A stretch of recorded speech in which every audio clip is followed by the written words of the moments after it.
దళిత యువతిపై gang rape, బాధితురాలు మృతి. మహబూబ్ నగర్ జిల్లాలో దారుణం జరిగింది. సర్పంచ్ విజయోత్సవ ర్యాలీలో పాల్గొన్న దళిత యువతిపై 4 యువకులు అత్యాచారానికి పాల్పడ్డారు. దీంతో తీవ్ర రక్తస్రావమై ఆమె ప్రాణాలు కోల్పోయిందంట.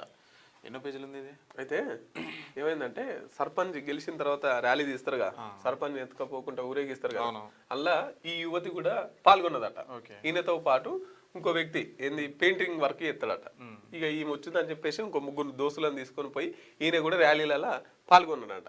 పాల్గొని మాట్లాడుకుందాం రా అని చెప్పేసి ఏడికి మన గ్రామీణ అవి ఉంటాయిగా భవనాలు, ఏంది రైతు వేదికల టైప్, రైతు వేదికల ఆ బిల్డింగ్లకు తీసుకుపోయారట. బిల్డింగ్లకు తీసుకుపోయి 4 ఒకరికొకరు అత్యాచారం చేస్తే తీవ్ర రక్తస్రావమై అక్కడ కింద పడిపోయిందట. కింద పడిపోతే మళ్ళీ వీడియో ఫోన్ చేసి వాళ్ళ అవ్వయ్యకు ఇగో మీ బిడ్డ కళ్ళు తిరిగి పడిపోయింది వచ్చి తీసుకపోరు అని చెప్తే వాళ్ళ అవ్వయ్య మొత్తం ఏడ్చుకుంటూ ఉరికేసరికి ఆడ బిడ్డ కళ్ళు తిరిగి పడిపోయిందంట.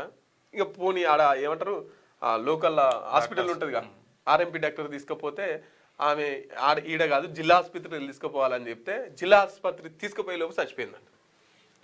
ఎంత దుర్మార్గంగా ఉన్నారు చూడు. వీళ్ళను ఖచ్చితంగా కఠినంగా శిక్షించాలి. వాళ్ళు ఎవరైతే 4 వ్యక్తులు ఉన్నారో వాళ్ళను కఠినంగా శిక్షించాలి. వారు ఇప్పుడు అదుపులోకి తీసుకున్నారని తెలుస్తా ఉంది.